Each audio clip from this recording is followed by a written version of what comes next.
तो अब हम लोग जब ए पे थे तो उसके ऊपर जो फोर्स लग रहा था वो था हमारा F is equal to 1/4πε0 capital Q into Q0 upon X square. अब हम क्या करते हैं कि ये जो बहुत छोटी सी डिस्टेंस डेल्टा x है, ये डिस्टेंस हम मूव करते हैं। तो डेल्टा x डिस्टेंस मूव करने में जो थोड़ा सा वर्क होगा वो कितना होगा, चलिए ये हम निकालते हैं। Work done in moving a very small distance dx, तो ये होगा हमारा dw is equal to f into dx। अब देखिए यहाँ के ऊपर जो Q0 चार्ज है इसके ऊपर फोर्स किस तरफ लग रहा है, क्योंकि दोनों ये वाला चार्ज भी पॉजिटिव है और ये वाला चार्ज भी पॉजिटिव है। Q0 चार्ज, जो Q0 चार्ज है ये भी हमारा पॉजिटिव है, तो इसके ऊपर जो फोर्स लगेगा वो इस तरफ लगेगा और जो डिस्प्लेसमेंट हो रहा है वो इस तरफ है। तो अगर जिस तरफ फोर्स लगता है डिस्प्लेसमेंट उसके अपोजिट होता है, तो जो हमारा वर्क होता है वो निगेटिव होता है, तो हमारा जो वर्क होगा वो निगेटिव होएगा। अब अगर हमें टोटल वर्क निकालना है, कहाँ से कहाँ तक, इन्फिनिटी से यहाँ तक लाने में अगर हमको वर्क निकालना है तो हम क्या करेंगे, इसको कर देंगे इंटीग्रेट। इसे हम इंटीग्रेट कर देंगे कहाँ से कहाँ तक, x is equal to infinity से लेके x is equal to r तक, इसे हम कर देंगे इंटीग्रेट। तो चलिए करते हैं। तो जो टोटल वर्क होगा हमारा W is equal to integration x is equal to minus infinity से x is equal to small r तक, इसे हम इंटीग्रेट कर देंगे, that is minus f into dx।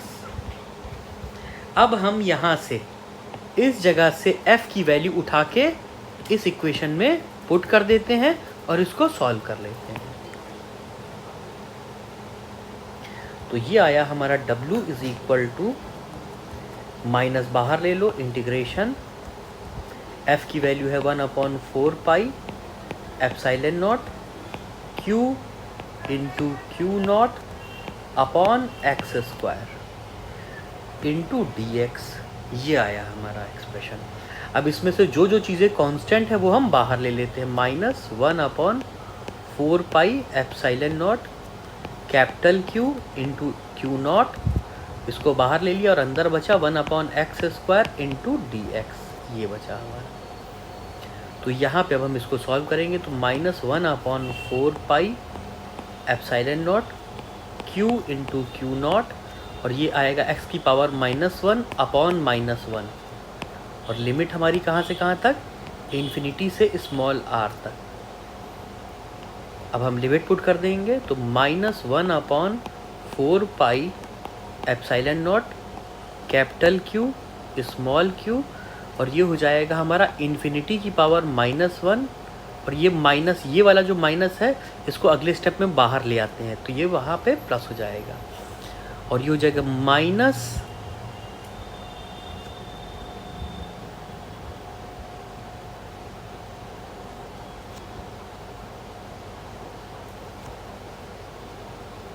Sorry गड़बड़ हो गया यहाँ पे। देखो पहले पुट की जाती है अपर लिमिट, फिर पुट की जाती है लोअर लिमिट। तो सबसे पहले तो हमने ये वाला माइनस बाहर निकाला तो ये प्लस हो गया। अब अपर लिमिट पुट करेंगे तो ये आएगा r की पावर -1 माइनस इन्फिनिटी की पावर -1, ये आया हमारा। अब यहाँ पे एक चीज़ देख लो, अगर हम ये लिखते हैं इन्फिनिटी की पावर -1, इसका मतलब ये होता है 1/∞, और हम पहले भी डिस्कस कर चुके हैं 1/∞ क्या होता है, 0 होता है। तो ये जो 1/∞ है ये तो हो जाएगा 0 और यहाँ पे बचेगा हमारा 1/4 epsilon not capital Q into Q0 upon R। ये आ गया हमारा टोटल वर्क। इन्फिनिटी से P पॉइंट तक,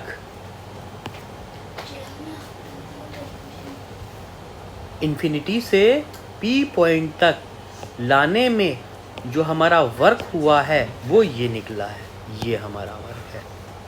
ठीक है, अब किसी भी पॉइंट का जो पोटेंशियल है, किसी पॉइंट का जो पोटेंशियल है वो क्या होता है, वो होता है हमारा W/Q0। अब हम जानते हैं वर्क हमारा एक्सप्रेशन निकल चुका है। वर्क हमारा कितना हुआ है, 1/4 epsilon not, 1/4 epsilon not capital Q small Q0 upon R। इतना वर्क हुआ है। ठीक है ना, इस वर्क को हम Q0 से डिवाइड कर देते हैं। तो चलिए 1/4 epsilon not capital Q small Q0 upon R, और इसको हम डिवाइड करते हैं Q0 से। तो ये वाला Q0 इस Q0 को कैंसिल कर देगा और ये आ जाएगा हमारा 1/4 epsilon nought Q/R that is equal to V।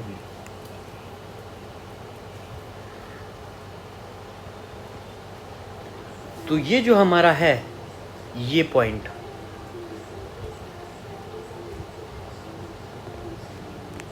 यहाँ पे ये P पॉइंट जो है, P पॉइंट तक लाने में जो हमारा वर्क निकला था वो कितना था, वो था 1/4 epsilon not capital Q small Q0 upon R। ठीक है, इसको हमने Q0 से डिवाइड कर दिया। किससे डिवाइड किया, Q0 से डिवाइड कर दिया।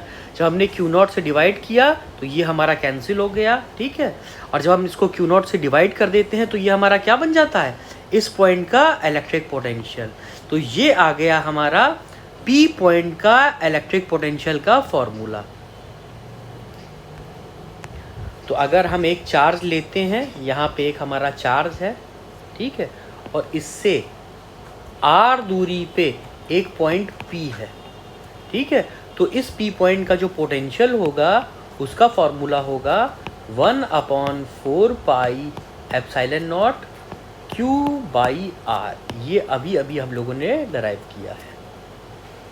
ठीक है स्टूडेंट्स, बाकी कोई दिक्कत होगी तो अभी डिस्कस कर लेंगे क्लास में।